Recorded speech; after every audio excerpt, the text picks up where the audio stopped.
ইরানের বিরুদ্ধে যুক্তরাষ্ট্রের প্রেসিডেন্ট ডোনাল্ড ট্রাম্পের যুদ্ধের তৃতীয় সপ্তাহ চলছে। এই যুদ্ধের কারণেই ইউরোপীয় নেতারা এক কঠিন পরিস্থিতির মুখে পড়েছেন।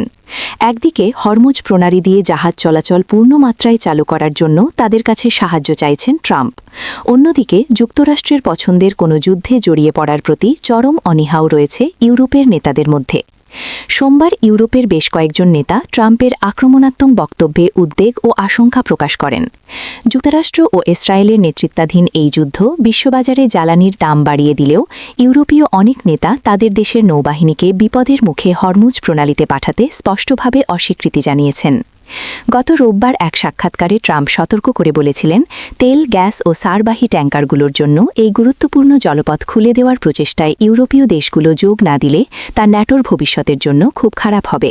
এর আগে শনিবার তিনি সামাজিক যোগাযোগ মাধ্যমে লিখেছিলেন, হরমুজ বন্ধ করার কারণে ক্ষতিগ্রস্ত দেশগুলো দ্রুত সেখানে যুদ্ধজাহাজ পাঠাবে।